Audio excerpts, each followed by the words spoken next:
정부가 부동산 규제 완화 대책을 발표했다는 소식 전해드렸습니다. 30년 지난 아파트를 재건축할 경우 안전진단 없이 바로 착수하도록 하고 또 소형 주택을 사면 취득세를 감면해주겠다고도 약속했는데요. 한은이 기준금리를 동결한 상황에서 정부 대책이 침체된 부동산 경기를 끌어올리는 데 도움이 될 수 있을지 주목됩니다. 오늘 미니 인터뷰에선 이 내용 자세히 짚어보겠습니다. 심다혜 기자가 김인만 부동산 경제연구소 소장을 만나고 왔습니다.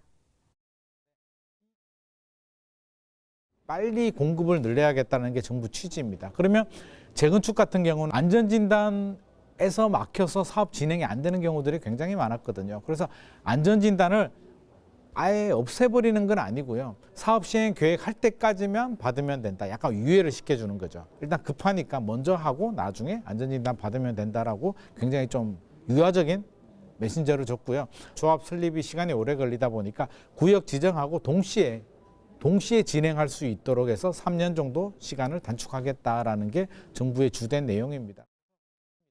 2, 3년 정도 단축의 효과는 있는데 또 한편에서 보면 재건축 재개발 사업이 정비 사업이 왜 오래 걸리느냐 하면 물론 이런 절차적인 문제도 당연히 있습니다만 조합 내부의 갈등, 지금 제초안 같은 규제들도 남아있기 때문에 여전히 산 넘어 산이다. 그리고 시공사와의 갈등, 또 서울시, 경기도 지자체와의 갈등, 어떻게 해야 된다, 기부 체납을 해야 된다, 여러 가지 갈등 요소들이 있기 때문에 생각하는 것처럼 15년 걸리는 게 7년으로 단축이 된다, 이렇게 되기는 어렵고요. 3년이 단축이 돼도 내부에 소송이 걸리면 또 15년이 더 걸릴 수도 있기 때문에 효과 측면에서 보면 조금 도움이 되지만 크지는 않을 것 같다라는 생각이 듭니다. 아파트가 아닌 요즘 빌라 오피스텔 시장이 굉장히 힘들잖아요. 그래서 이 공급을 늘리기 위해서 좀 파격적인 규제 대책들이 나옵니다. 300세대 미만을 이제 도시형 생활주택이라고 하는데 300세대 기준을 없애버리고요. 더 큰 도시형 생활주택을 지어도 된다. 주차장 완화시켜주겠다.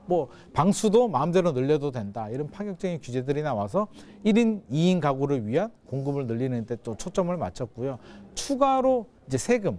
집을 가지고 있는데 또 사면 주택세에 걸리지 않느냐라고 해서 전용 면적 60제곱미터 이하의 아파트가 아닌 주택을 구입하는 경우는 취득세, 양도세, 종부세, 주택수에서 다 빼줍니다. 이런 최근에 고금리에 주택시장이 침체가 됐기 때문에 얼마나 많은 수요자들이 또 호응을 할지에 대해서는 조금 더 지켜봐야 될 것 같습니다. 2024년 부동산 주택시장 분위기 좋지 않습니다.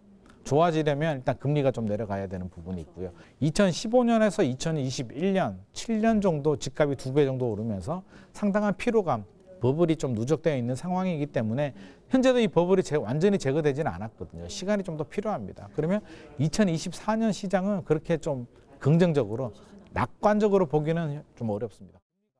불안한 마음에 내 집 마련을 하려고 생각을 한다면 굳이 그럴 필요는 없다라는 말씀을 제가 자신 있게 드리고요.